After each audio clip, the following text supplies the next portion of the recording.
Oh, that looks so crystal crispy clear, man. Look at me. Dang, you can see the bags under my eyes. Bag check, am I right? So sharp, man. You can notice that Chip is back, everybody. Chip is back. Hey, you shut up. You shut up. This is my time. Don't you talk. You better cut this out of the video, because if you don't, so help me, Chip, I will eat your family. Hey, everybody. Welcome to the corner of Real Talkin' Front Street, kids. Let's talk problems, shall we? Now at OCC, one of the main things we do is plan. We take this real serious. For every event that we throw, the amount of planning that goes into it is...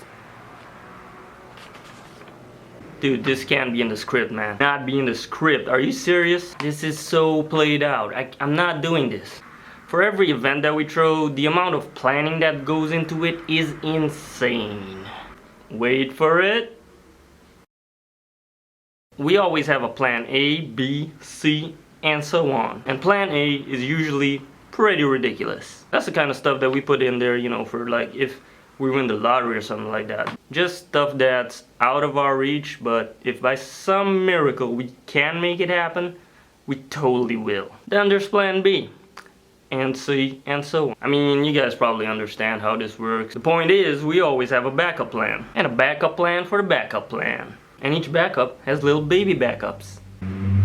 Ask your parents. And then basically, once every backup has a backup, we roll it all up and make a backup for the backup. That's a lot of backups. So when you witness an OCC event and go, wow, everything seems to have gone so smoothly, it is extremely possible that behind the scenes one or more things went wrong and fell through. But we had a backup ready. You see, so the event itself cannot suffer. That is a huge rule. The crew can suffer, but the event cannot. We will take a bullet for the event.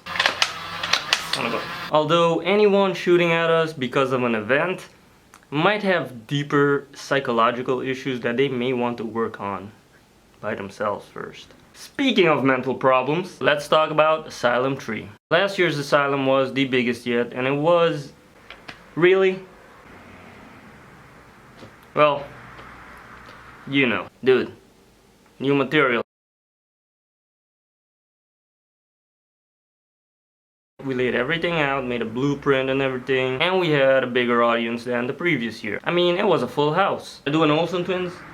In the end, we got what we shot for. This high quality event that did kind of have a little bit of an immersive feel as well. Not heavily so, but more so than any event we've done before. Stepped up the sound, stepped up the decorations, and we grew up from Asylum 2 while still keeping that insane vibe of both that event and the one that started it all. And everyone was happy, and it was great, and it was awesome. Wow, awesome. So what could have possibly gone wrong? Behind the scenes talk. Before I get all heavy, let me just toss in a little something for you guys.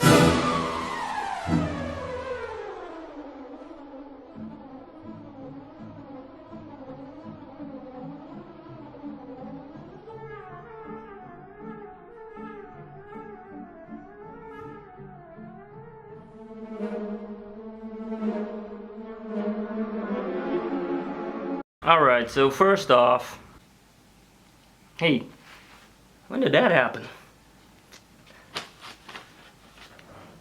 First off, the door person showed up late, so somebody else had to do her job for about an hour or so. Now this may seem like a tiny snag, little detail, small snafu, minor miscalculation, but of course, it almost took its toll on us. Seeing as our crew was pretty small to begin with, this issue just popping up from out of nowhere made running the show a lot harder. Everyone had their tasks, but because this person turned out to be so unreliable, everyone else had to chip off a bit of their own time. Shut up, Chip. I wasn't talking to you, Chip. It kind of works like a chain. If the first person doesn't do their job, someone else has to do that job and leave their own tasks open.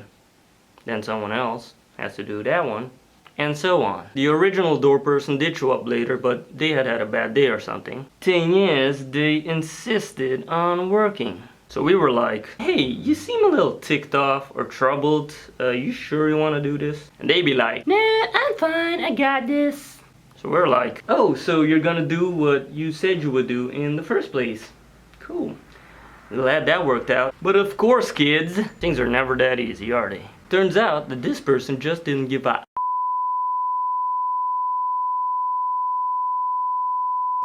about doing their job, or about the event in general, or, and this is the worst part, about the people who came out to the show.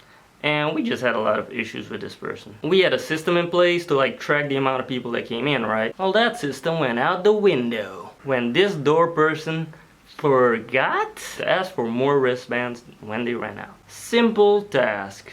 Dipstick execution. Sorry, I got a little heated there. I should probably do something to lighten the mood. What up, dog? Cause it's a dog, get it? I don't even know why I still have these. Don't judge me. Anyway, so basically they messed up any chance of us keeping precise track of how many people came in. Not to mention their overall demeanor and attitude and the complaints we got from some of you guys about it, and etc, etc, etc, etc, and so on. The point of it is, this whole ordeal just kind of goes to show that one wrong person on your team can trigger a chain reaction and just kind of wipe out an entire event if you're not careful. And if you don't back up your backups. Better safe than sorry, kids. And it also goes to show how crucial a good crew is. They put the crew in crucial. Everyone else on staff really stepped up, pulling double duty and just going above and beyond what they were initially supposed to do. I mean, just thanks, guys. With that in mind, OCC has been heavily restructured. Now with no dead weight and some brand new and extra awesome people on board, the circle is stronger than ever. Speaking of people, I want to also thank you guys. Meaning all of you that attended Asylum Tree, you were all great. Thank you for making that event spectacular awesome. Speaking of crew, what do you mean we weren't speaking of crew? Well, why not? You know what, you're fired, Chip. OCC crew works extremely hard. You can ask anyone who's ever worked with us, band, crew, or otherwise. You can look at the progression and see for yourself how the events have kind of grown in quality each time. This brings me to my point. I know, right? This guy with a point. The crew members do put their blood, sweat, and tears into it, and I think that might be the most amazing thing ever. We are lucky to be able to work with people who are talented and who share our vision, who are also just flexible enough to let us do what we have to do to keep it all, under control. With that in mind, I do have to say that what we have planned for Asylum 4 is huge. There are just so many differences and upgrades. I mean, most small yet significant, as well as a few huge ones. Overall, the event just feels more epic. But you'll see. Outro, outro.